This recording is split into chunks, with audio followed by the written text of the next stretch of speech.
Lady doctor की शादी एक इंजीनियर से होती है, लेकिन शादी के 5 साल बाद लेडी डॉक्टर मां नहीं बन पाती। अब सास ससुर अपने खानदान को आगे बढ़ाने के लिए अपने बेटे की दूसरी शादी कराना चाहते थे। इसके लिए ज़रूरी था कि पहली पत्नी को रास्ते से हटा दिया जाए।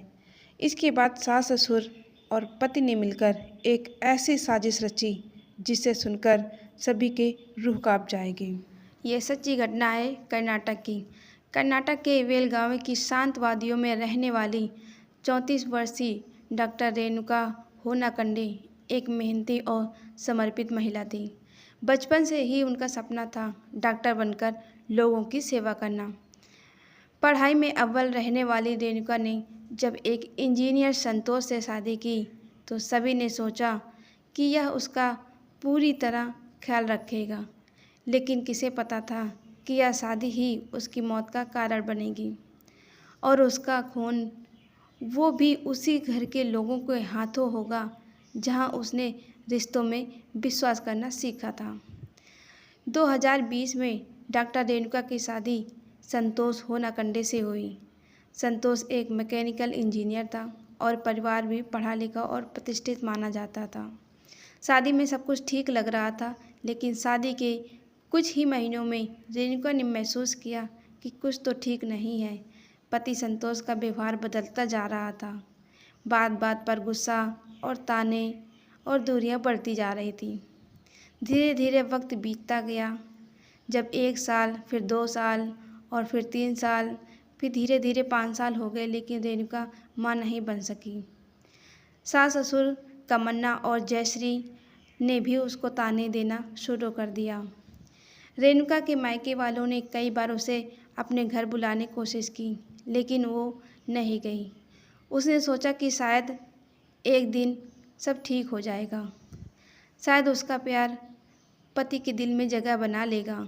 लेकिन रेणुका नहीं जानती थी कि उसके विश्वास का फल उसके लिए मौत बनकर आने वाला है।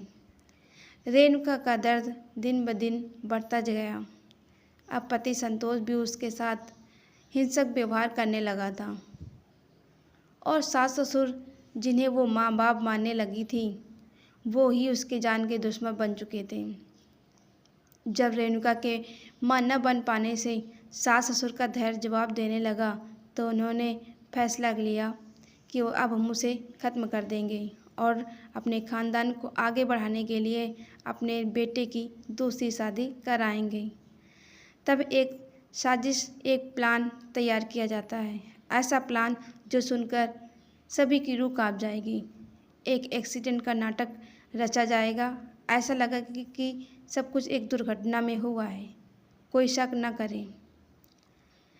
24 मई शनिवार की रात जयश्री अपनी बहू रेणुका को लेकर बेलगावी जिले के माधाभावी गांव में एक मंदिर को ले जाती है और बहाना बनाती हैं कि बच्चे के लिए मन्नत मांगना है।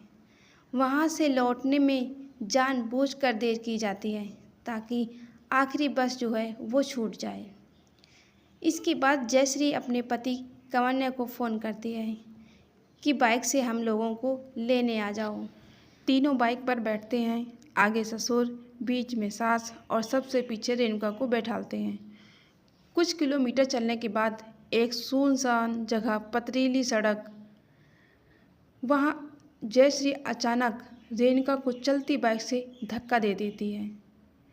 गाड़ी की रफ्तार तेज़ थी। रेणुका गिर पड़ती है और घायल हो जाती है।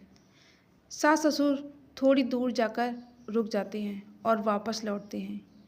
रेणुका की अभी सांसें चल रही थी। फिर शुरू होता है एक खौफनाक अंत। कमन्ना एक भारी पत्थर उठाता है और रेणुका के सिर पर कई बार वार करता चला जाता है और जयश्री जो उसकी सास होती है, वो रेणुका की साड़ी का पल्लू पकड़ती है और दोनों मिलकर उसका गला घोंटते हैं।